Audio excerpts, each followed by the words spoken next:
What's up everyone, you all live, and today is a new Dark Souls video. Today's a little bit of a different video from ones that I've made in the past. Well, not entirely, but sort of. Anyway, today's video is going to be a little bit of a guide on how to do high-level invasions. So let's jump right into it. Keep in mind this is a guide mainly for people who want to go beyond the level meta and do high-level invasions, specifically around level 200 or higher. The footage I'm using in this video is from my level 265 character, and I will show my build at the end of the video for people who are interested. First thing is first. I highly recommend invading in Covenant areas, mainly the Aldrich area or the Forest, which is the Watchdog of Farron area. They're the only two in the game. The reason I suggest these two, and more so the Aldrich area, because the Forest isn't as popular at higher levels. But the reason for invading here is so you could possibly get more invaders, as Covenant invasions via summoned by the Covenant item ignore the dried finger rule, so you could possibly end up with 3 to 4 invaders at a time, depending on how lucky you are, I guess. It's all kind of just random. So Aldrich Invaders cannot hurt each other, but other invaders outside of that Covenant can hurt you or other invaders that are random. So be careful, because there are some dickhead invaders who will try to kill you for fuck all. I couldn't tell you. I just advise you just be alert. So I personally recommend the Aldrich Covenant because the summons are pretty frequent, and in addition to that, if you die as an Aldrich Invader, you don't lose any of your souls, so that's a pretty good bonus, but in the end, the choice is up to you how you want to invade. Now, moving on, next, I strongly recommend, and this may depend on your build, but if you're a high level, it shouldn't make a big difference. I really strongly recommend getting Great Magic Barrier Miracle. It only requires 25 faith and 2 attunement slots. I'm sure somebody can fit that into their build. High level invasions, pretty much all the time, are going to involve ganks. And a majority of these ganks, somebody or multiple people will be using sorceries, namely Crystal Soul Spirit and Crystal Soul Mask. These are the two ones you're probably going to see more than anything. And every time you run into that, you're probably going to get fucked. If these spells are used with the right sorcery buffs, they're going to fucking destroy your health bar. So I really recommend using Great Magic Barrier, because it increases your magic defense a fuck ton. And every time I've been hit while using Great Magic Barrier by one of those spells, oh man, I'm sure the person who cast it on me was thinking, what the fuck, how come I barely hurt him? Anyway, and also the Great Magic Barrier was buffed relatively recently and now lasts 45 seconds or 63 with a Lingering Dragon Crest Ring plus 2. Also, you cannot use Great Magic Barrier at the same time as Tears of Denial, so you'll have to pick one or the other. I think that Great Magic Barrier is a better choice, because Tears of Denial is, I don't know, it's kind of something I'd rather not use. It's just something that's kind of, because essentially, if you're trying to get away from a group of people just charging you, it's going to save you only to get hit one extra time. Like, if you get hit and it procs Tears of Denial, then chances are you're just going to get hit one more time, and you'll just have lasted only to die a little bit, a little bit longer, but not by much. Anyway, enough ranting about that miracle. On to my next advice. Tip guide. Excuse me.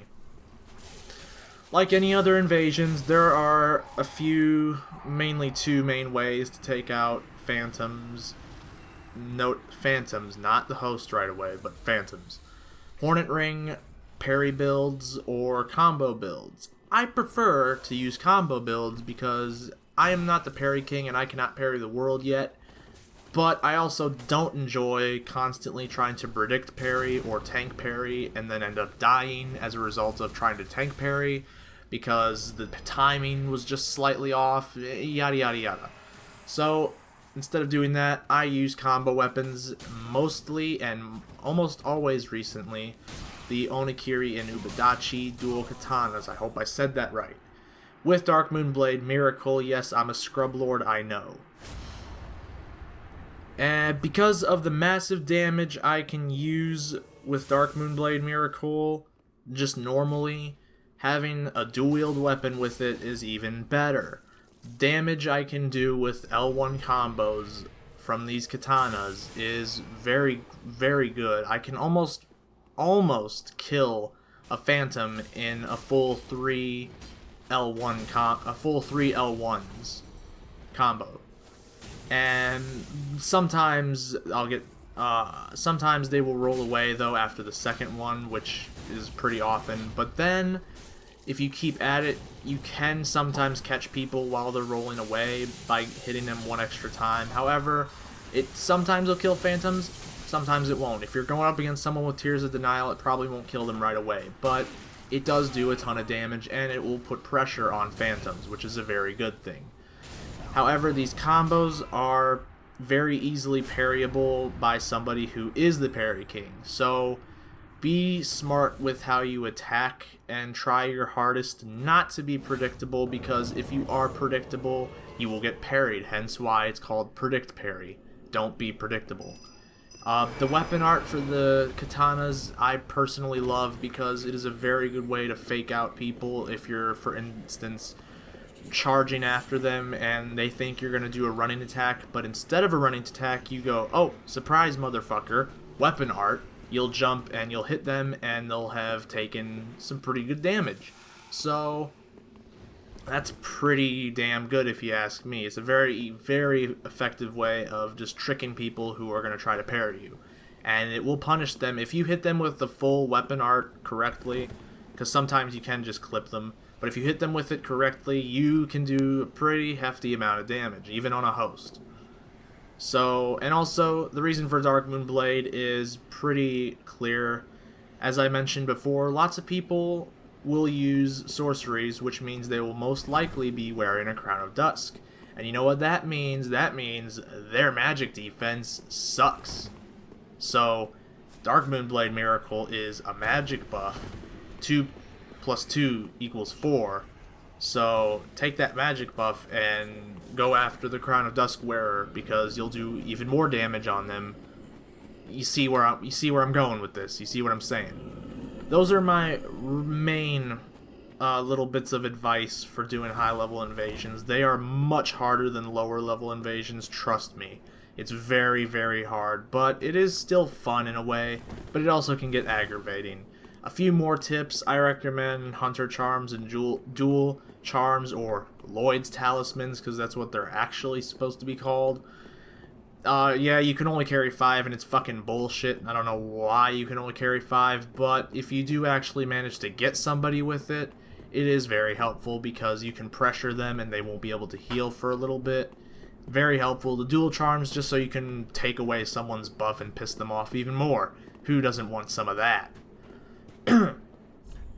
I recommend free aiming the Hunter Charms though, because if you lock on and someone's a certain distance, you're not going to hit them while locked on. Just try to free aim and lob it at them. That's what I've been doing, and more often than not, it'll somehow hit them and negate their Estus. You see what I'm saying here? Next little tip I can offer is to use black fire bombs and rope black fire bombs. Fire bombs, same as the Hunter Charms. Try to just lob it at them without locking on. You'll be surprised how good you can throw when you start to throw shit not locked on. You'll be pretty surprised how good you can aim with it when you practice it and do it in invasions. It's all about practicing, trust me, but once you get good at it, it's pretty satisfying to just unlock and chuck something at somebody, trust me. But yeah, I recommend that for regular black fire bombs, and the rope fire bombs can come quite in handy if you're getting chased down and people are trying to run after you and running attack you and shit like that, you can just drop a rope firebomb, black firebomb behind you, and boom, they take some damage.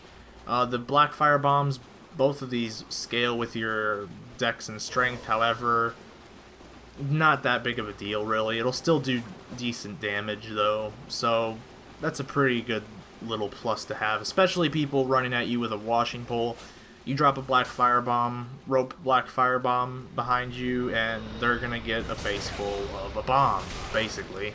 So, yeah, thank you all for watching this video. I just wanted to make a little tip video for doing high-level invasions. I figure I'd offer my insight because I do a lot of high-level invasions.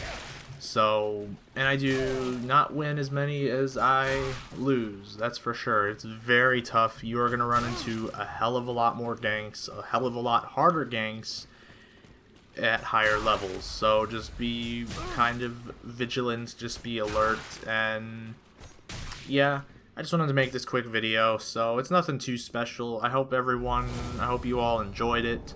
Leave a like, comment, subscribe for more Dark Souls videos and other videos, and I will catch you all in the next video. Peace.